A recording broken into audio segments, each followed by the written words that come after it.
Salutare și bine ai venit pe canal! Numele meu este Alex Însurățelu, iar în clipul de astăzi vorbim despre cea mai mare superputere a noastră și anume imaginația.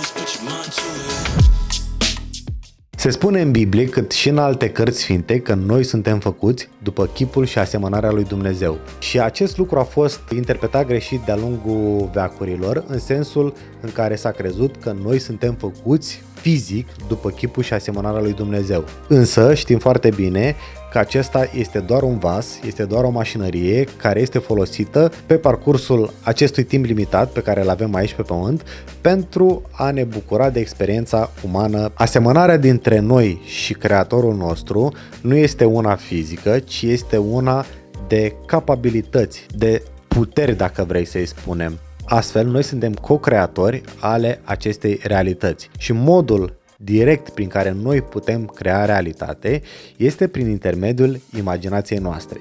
Nimic din lumea asta nu a fost creat fără să fie imaginat de cineva întâi. Primul pas al procesului de creație este imaginația. Orice vedem în jurul nostru a fost în mintea cuiva la un moment dat.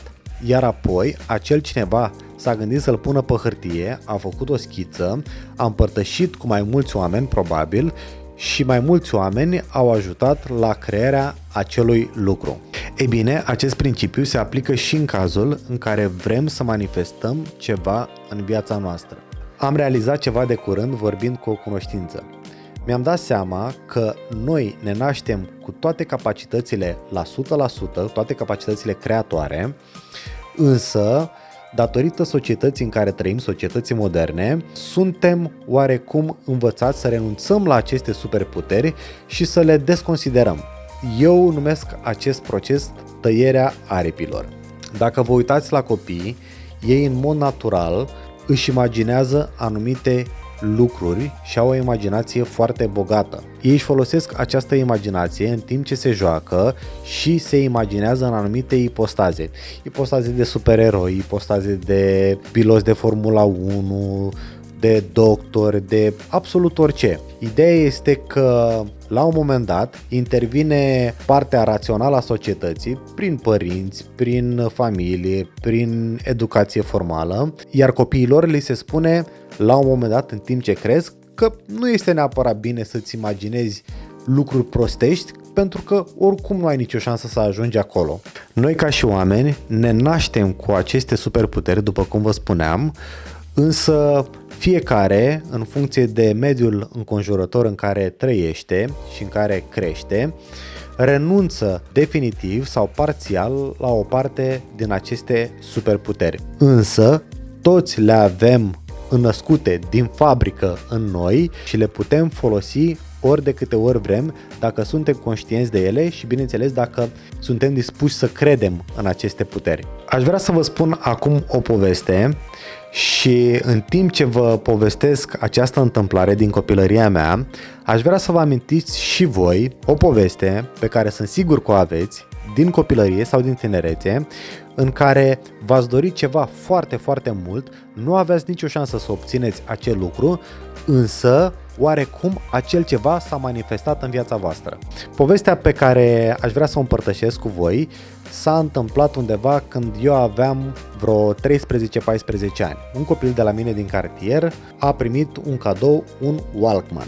Pentru cei ce nu știu ce este acest dispozitiv, era un fel de dispozitiv portabil în care băgai o casetă și aveai căști și ascultai muzică oriunde vroiai.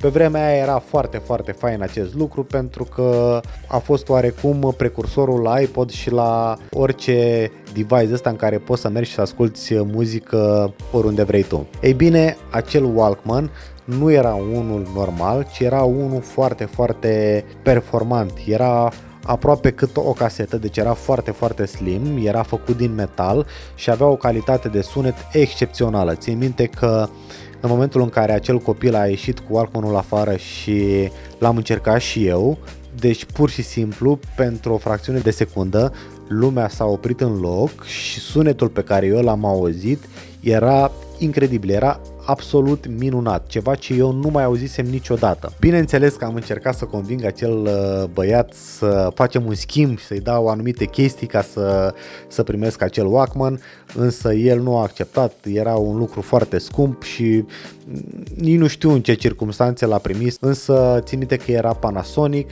și era foarte, foarte scump. Bineînțeles că eu am rămas foarte plăcut impresionat de acel obiect, de acel Walkman și țin minte că în lunile ce au urmat mi-am imaginat cum ar fi dacă aș avea un Walkman de genul ăla. Familia mea când eram copil era una foarte modestă, ca majoritatea familiilor din Focșani unde am crescut și nu își permiteau să-mi cumpere un asemenea dispozitiv.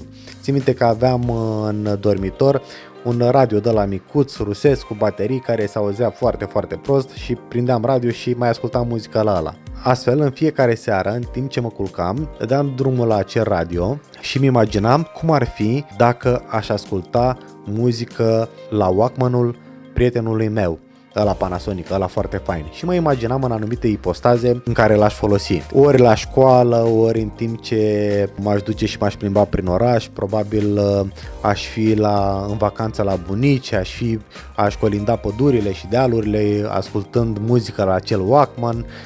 Probabil m-aș lăuda la prietenii mei, aș asculta muzică seara înainte să adorm la căști și diferite ipostaze în care eu foloseam acel Walkman. Lunile au trecut și nimic nu s-a întâmplat, până în momentul în care niște soldați din Scoția au venit la unitatea militară din Focșani și în ziua în care erau liberi, parte din ei s-au decis să meargă prin oraș și să viziteze orașul. Țin minte că 3 dintre acești militari s-au oprit lângă terenul de joacă unde eram noi și jucam fotbal și au început să vorbească cu noi.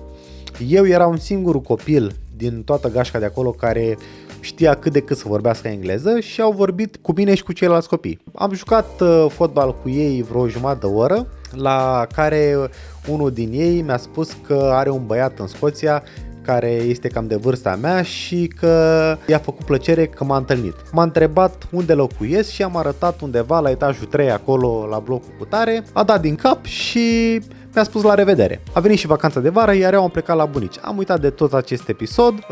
De ziua mea pe 4 iulie a venit mama să-mi serbeze ziua de naștere și mi-a adus o pungă de la niște oameni necunoscuți. Mi-a spus că au venit la ușa la ea 3 bărbați care vorbeau engleză și care au întrebat de mine. Mama, prin limbajul semnelor, le-a explicat că nu sunt acasă, iar aceștia i-au lăsat o plasă pentru mine cu niște chestii.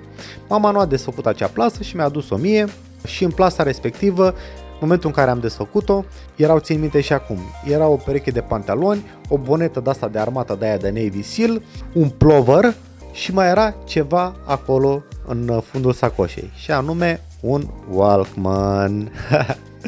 Nu era un Walkman Panasonic, ci era unul Samsung, cam de aceeași calitate. Vă dați seama, în momentul în care am văzut acel Walkman, nu mi-a venit să cred.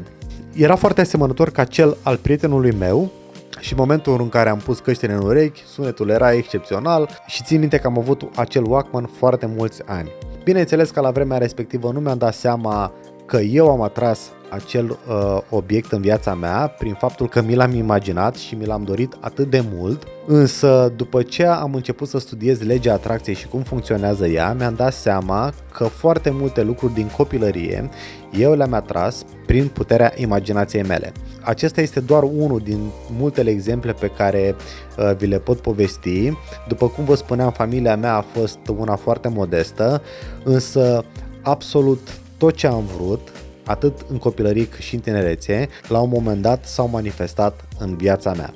Dacă v-a plăcut acest clip, vă rog să-mi lăsați un mesaj în zona de comentarii și voi încerca să mai fac videouri despre acest subiect. Până data viitoare, vă mulțumesc și numai bine!